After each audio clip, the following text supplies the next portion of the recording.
La liberación que habitaba en el silencio.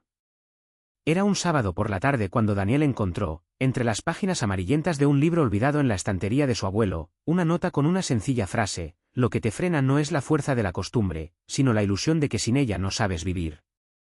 En ese momento ya había perdido la cuenta de cuántas veces se había prometido que ese sería el último cigarrillo, la última noche de insomnio, la última mentira para tapar el vacío. Pero algo en esas palabras le hizo detenerse. No fue un consejo, no fue una orden, fue una revelación silenciosa, como si alguien hubiera susurrado la contraseña de una puerta que ni siquiera sabía que existía. La primera revelación llegó como un espejo roto: tú no eres tu adicción. Daniel siempre había creído que la ansiedad, la procrastinación y la necesidad de escapar eran partes intrínsecas de quién era él. Hasta que comprendió que esos comportamientos eran solo máscaras, capas de polvo sobre un rostro que ya no reconocía. El hábito no definió su esencia, solo la oscureció. Cuando empezó a separar yo de lo que hago, se abrió un minúsculo espacio entre él y el gesto automático de encender otro cigarrillo. En este espacio vivía la elección. La segunda revelación fue más dolorosa: la adicción es un sustituto barato de algo que realmente necesitas. En las noches en que la soledad oprimía su pecho, Daniel corría hacia las pantallas, al alcohol, a cualquier cosa que adormeciera la voz interior que gritaba pidiendo conexión. Hasta que se dio cuenta de que el vacío no era falta de distracciones, sino de presencia, de sí mismo, de los demás, de una vida sin filtros. Fue entonces cuando entró en una librería y, por primera vez en años, se sentó en un banco del parque solo para ver pasar a la gente. No llenó el tiempo. Dejó que el tiempo lo llenara. El tercero llegó con una idea inesperada: la recaída no es un fracaso, es información. Después de 3 semanas sin fumar, Daniel se derrumbó. Encendió un cigarrillo en medio de una discusión en el trabajo, sintiéndose traidor a sus propias promesas. Pero en lugar de regodearse en la culpa, se preguntó: ¿qué me enseña este momento? Entendió que el estrés no era una excusa, sino una señal. Necesitaba aprender a lidiar con la presión sin recurrir a viejos refugios. Comenzó a practicar la respiración profunda en momentos de tensión, un gesto simple que, con el tiempo, se volvió más automático que fumar. La cuarta revelación fue una invitación a la honestidad radical: no se rompe un hábito, se reemplaza. Daniel se dio cuenta de que decir voy a dejar de hacer X era como intentar apagar una llama: el viento solo la avivaba. En cambio, empezó a preguntar: ¿qué puedo poner en su lugar? Cambió noches de bar por clases de jiu-jitsu, pergaminos interminables en las redes sociales por un cuaderno donde anotaba 3 cosas por las que estaba agradecido al final del día. No se trataba de eliminar, sino de redirigir la energía que anteriormente alimentaba el ciclo destructivo. La quinta fue una prueba de la realidad: el medio ambiente es tu mayor aliado o tu peor enemigo. Daniel notó que cada vez que visitaba a cierto amigo, regresaba a casa sintiendo como si hubiera vuelto a caer en viejos patrones. No por malicia, sino porque ese espacio, las conversaciones, los olores, los rituales, era un terreno fértil para los hábitos que quería dejar atrás. Empezó a ir a diferentes lugares, a buscar personas que, sin saberlo, lo levantaran con el solo hecho de existir. Poco a poco, su mundo físico empezó a reflejar el cambio interno. La sexta revelación lo tomó por sorpresa: la disciplina es amor propio disfrazado. Daniel siempre vio la rutina como una prisión, hasta que comprendió que cada pequeña elección, levantarse temprano, beber agua, caminar, era un acto de respeto por el futuro. No se trataba de castigo, sino de cuidado. Cuando empezó a ver la disciplina como una forma de tratarse a sí mismo con la misma amabilidad que daba a los demás, sus deberes se convirtieron en rituales de autocuidado. El séptimo fue un amable recordatorio: el cambio no es lineal, y eso no lo hace menos real. Había días en los que Daniel sentía que había retrocedido años atrás, que todo era en vano. Hasta que se dio cuenta de que, incluso en sus tropiezos, algo había cambiado: ya no se reconocía en la persona que, un año antes, aceptaba la derrota como destino. El viaje no fue una escalera, sino un laberinto lleno de recovecos, pero siempre con una salida. La octava revelación fue un regalo inesperado: la soledad no es el enemigo, es una maestra. En tiempos en que la tentación llamó, Daniel aprendió a estar consigo mismo sin distracciones. Descubrió que, en el silencio, las respuestas no venían del exterior, sino de un lugar dentro de él que siempre había conocido el camino. La soledad, que alguna vez fue un fantasma, se convirtió en una compañera que le enseñó a ser suficiente. Y finalmente, como un suspiro, llegó la novena revelación: la libertad no es la ausencia de deseos, sino la capacidad de elegir. Daniel nunca dejó de sentir la necesidad de fumar, de posponer las cosas, de salir corriendo. La diferencia era que, ahora, esos deseos no lo gobernaban. Los vio pasar, como nubes en el cielo, presentes, pero no permanentes. La verdadera ruptura del hábito no fue la erradicación del impulso, sino la recuperación del poder de decir no o sí con conciencia. Años más tarde, cuando encontró esa misma nota entre sus cosas, Daniel sonrió. No porque se hubiera convertido en una persona perfecta, sino porque, por primera vez, reconoció su propia voz detrás de sus decisiones. Las adicciones no habían desaparecido mágicamente, habían perdido su fuerza porque algo dentro de él finalmente había ganado. Y esa fue una victoria que ningún hábito podría robar. La nota, amarillenta por el tiempo, solo tenía 2 palabras garabateadas apresuradamente: aguanta. No había fecha ni firma, pero Daniel recordaba el día en que lo escribió. Era un domingo por la tarde, después de una nueva recaída, cuando el cenicero estaba rebosante y mis manos temblaban no por el cigarrillo, sino por la vergüenza. Había roto el papel en pedazos diminutos, lo había tirado a la basura y luego, en un gesto de silenciosa desesperación, recogió los fragmentos y los volvió a unir con cinta adhesiva. Fue un acto ilógico, casi infantil, pero en ese momento parecía lo único que podía salvar algo dentro de él, aunque fuera solo el recuerdo de que, en algún lugar, todavía había una parte que quería resistir. Ahora, años después, guardaba la nota en una caja de madera junto con otras cosas que habían sobrevivido a la mudanza: la llave de su primer apartamento, una foto descolorida de un perro que había adoptado durante 3 meses antes de descubrir que el animal tenía un tumor, una entrada de cine arrugada de una proyección a la que había ido solo, decidido a demostrar que podía llenar el vacío sin compañía forzada. Objetos sin valor material, pero que llevaban el peso de pequeñas batallas que ya nadie recordaba.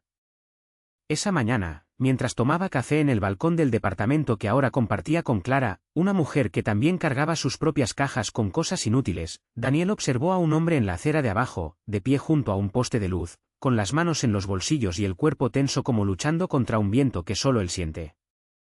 El cigarrillo entre sus dedos tembló incluso antes de encenderlo. Daniel reconoció el gesto, la expresión de quien ya se odia por lo que está a punto de hacer, pero lo hace de todos modos, porque la alternativa, detenerse, sentir, existir, le parece aún más insoportable. No dijo nada. No ofreció ningún consejo, ni siquiera una mirada de complicidad. Se limitó a beber el café, ya tibio, y recordó cómo, durante mucho tiempo, había confundido la fuerza con la capacidad de reprimir los propios deseos. Pero descubrió que la verdadera fortaleza no estaba en ignorar las voces que gritaban en su interior, sino en aprender a escucharlas sin dejarse llevar. Era como domesticar a un animal salvaje, no se trataba de romper su naturaleza, sino de ganarse su confianza hasta que, por elección propia, decidió quedarse. Clara apareció en la puerta, envuelta en una estela de perfume y prisa, el bolso al hombro, el pelo todavía húmedo por la ducha. «Voy a llegar tarde», murmuró, besándolo al pasar. Daniel asintió, pero antes de que ella se fuera, la agarró suavemente por la muñeca. «Toma esto», dijo, entregándole un sobre marrón que estaba sobre la mesa. En el interior, una nota en blanco y un bolígrafo. Ella lo miró con curiosidad, pero no preguntó. Sabía que algunas cosas no necesitaban explicación. Guardó el sobre en su bolso y sonrió, en un gesto rápido, casi imperceptible, antes de desaparecer por la puerta. Daniel se quedó allí, escuchando el eco de sus pasos escaleras abajo, y supo que dondequiera que estuviera cuando abriera el sobre, estaría sola con sus propias nubes, sus propios demonios, sus propias elecciones. Y eso, pensó, era todo lo que alguien podía dar a otro, no la certeza de que todo estaría bien, sino el recordatorio de que, en medio de la tormenta, todavía era posible elegir qué dirección tomar. Incluso si fue solo la decisión de aguantar. El sobre permaneció intacto en el bolso de Clara durante 3 días. 3 días en los que la ciudad se vistió de gris, con una fina lluvia que no cesaba, como si el cielo también dudara en dar un paso adelante. Lo llevaba consigo al trabajo, a desayunar en el bar de la esquina, a la cama, donde lo dejaba en la mesita de noche, como un objeto sagrado que no se atrevía a profanar. Hasta que, a la 4ª noche, el silencio en el apartamento se volvió insoportable. El reloj de la pared marcaba las 2:17 cuando finalmente lo sacó de su bolso. Sus dedos temblaron levemente mientras rasgaba el papel marrón, como si temiera que al abrirlo se escapara algo más que una nota en blanco, un suspiro, una confesión o, peor aún, la confirmación de que no había nada que decir. Pero ahí estaba, inmaculado, el papel blanco, el bolígrafo negro. Sin instrucciones, sin pistas. Solo espacio vacío, esperando. Clara estaba sentada a la mesa de la cocina, bajo la luz amarilla de la lámpara que proyectaba largas sombras en las paredes. El bolígrafo le pesaba en la mano, como si llevara el peso de todas las palabras nunca dichas. Lo hizo girar entre sus dedos, observando el reflejo del metal contra la lámpara, y luego, sin pensar, trazó la primera línea. No fue una carta. No era un diario. Era algo intermedio, un monólogo dirigido a nadie y a todos al mismo tiempo. Escribió sobre la mañana en que su madre le enseñó a atarse los cordones de los zapatos, el olor a pan quemado que siempre permanecía en la cocina, sobre el hombre en el metro que lloraba en silencio, con las manos apretadas alrededor de un billete arrugado, sobre el momento en que le mintió a Daniel, diciendo que no tenía miedo, cuando en realidad el miedo era lo único que conocía lo suficientemente bien como para llamarlo por su nombre. Las palabras fluían sin orden, sin puntuación, como si el papel fuera un río y ella, finalmente, se dejó llevar. Cuando el bolígrafo se detuvo, la página estaba llena, las letras superpuestas en algunos lugares, manchas de tinta donde las lágrimas habían caído sin que ella se diera cuenta. Dobló la nota con cuidado, como si fuera una carta de amor, y la volvió a guardar en el sobre. No lo selló. No hubo destinatario. A la mañana siguiente, Clara dejó el sobre el escritorio de Daniel, en el mismo lugar donde lo había recibido. No hubo ninguna nota, no hubo explicación. Solo el peso silencioso de un secreto que ahora también le pertenecía a él, o a nadie. Daniel lo encontró al llegar a casa del trabajo, entre las sombras del atardecer que se colaban por la ventana. Reconoció la letra desaliñada, las manchas de tinta, el leve olor a perfume que aún impregnaba el papel. No lo abrió. Sabía que algunas cosas no estaban destinadas a ser leídas, solo cargadas. Lo guardó en el cajón de su escritorio, entre billetes viejos y fotografías descoloridas. Y, por primera vez en meses, no sintió la necesidad de llamar a Clara para preguntarle si estaba bien. Porque de alguna manera ambos sabían que la respuesta no importaba. Lo que importaba era el sobre, el papel, el bolígrafo, pequeños fragmentos de un lenguaje que solo ellos conocían. ¿Se entiende? Un lenguaje hecho de silencios, de elecciones, de cosas que no hacía falta decir para ser verdad. La noche caía lentamente, como si el cielo dudara en cubrir aquella casa. Daniel estaba sentado a la mesa de la cocina, sus dedos trazando el contorno del sobre a través de la madera del cajón. No lo saqué de allí. No era necesario. Las palabras ya estaban escritas en algún lugar de su interior, como si la tinta se hubiera disuelto en el recuerdo antes incluso de secarse en el papel. Afuera, el viento agitaba las hojas del plátano que Clara había plantado años atrás, cuando todavía creían que las cosas podían crecer juntas. Escuchó el crujido como un susurro, una voz que no era la de ella pero que tenía el mismo tono de desapego.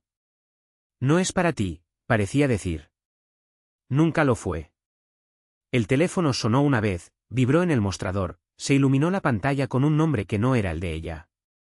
Daniel miró, lo dejó sonar hasta que se cayó. Luego cogió el aparato y lo apagó, como cortando un hilo que aún lo ataba a algo, tal vez a la idea de que las cosas podrían ser diferentes. En el dormitorio, la cama estaba hecha con la meticulosa precisión de quien ya no espera a nadie. Yacía encima de las sábanas, con las manos detrás de la cabeza y los ojos fijos en el techo, donde una grieta se extendía como un río seco. Pensó en todas las veces que Clara se había reído de ese defecto, diciendo que parecía un mapa, que algún día lo seguirían a alguna parte. Ahora la grieta era solo una grieta. Y el sobre, solo un sobre. Pero no fue así. Daniel sabía que, en algún momento, ella también recibiría algo, una nota dejada en el alféizar de la ventana, una carta sin remitente en el correo, un objeto olvidado deliberadamente en un lugar que solo ella frecuentaba. No fueron despedidas. Eran decenas. Comas en una frase que nunca terminaría de escribirse, porque algunas cosas no necesitan un final para estar completas. Cerró los ojos y, por primera vez en mucho tiempo, no soñó con ella. Soñó con el mar, el mismo que habían visto juntos en un viaje hacía tanto tiempo que ya no recordaba el nombre de la playa. Entre las olas, sin embargo, había algo nuevo, un pequeño bote vacío, balanceándose en el agua como si esperara a alguien que nunca llegaría. Cuando despertó, el sobre todavía estaba en el cajón. Y el mundo, afuera, seguía girando como siempre, indiferente, hermoso y cruel en su rutina de amaneceres y atardeceres. Daniel se puso la camisa, bebió el café que sobró de la mañana anterior y se fue sin mirar atrás. No porque no hubiera nada que ver, sino porque algunas cosas solo existen cuando no se buscan. Como la sombra de Clara en la pared, como el olor del perfume que aún perduraba en el papel, como la certeza de que, en algún lugar, ella también guardaba un sobre, y que ambos sabían, sin tener que abrirlo, lo que estaba escrito dentro. No fueron palabras. Era solo el eco de un viejo acuerdo, sellado mucho antes de cualquier carta, mucho más allá de cualquier adiós. La calle estaba húmeda, como si la ciudad hubiera llorado durante la noche. Daniel caminó hasta la estación de tren, con pasos lentos, las manos en los bolsillos, como si llevara algo que no se podía ver. El reloj de la plaza marcaba las 7:20, pero el tiempo, para él, se había detenido hacía años, una tarde de verano en la que Clara le había dicho que algunas cosas no necesitaban explicación para ser verdad. El tren llegó con un largo silbido, como un suspiro. Subió lentamente, eligió un asiento junto a la ventana y apoyó la frente en el frío cristal. Afuera, las casas pasaban borrosas, las luces encendidas en las cocinas donde la gente preparaba café, discutía facturas y vivía. Cerró los ojos y vio a Clara sentada a la mesa de la vieja casa, sus dedos jugando con la cuchara, la sonrisa que nunca era del todo feliz, ni del todo triste, solo un rastro de algo que había existido y que, ahora, solo habitaba los sobres, los cajones, los rincones olvidados de las habitaciones. El conductor pasó por el pasillo, pero Daniel no sacó el billete del bolsillo. Nadie. No le pidió nada. Era un hombre que ya había pagado todas sus deudas excepto la que no tenía precio. En la siguiente estación, una mujer subió al vagón con un niño en la mano.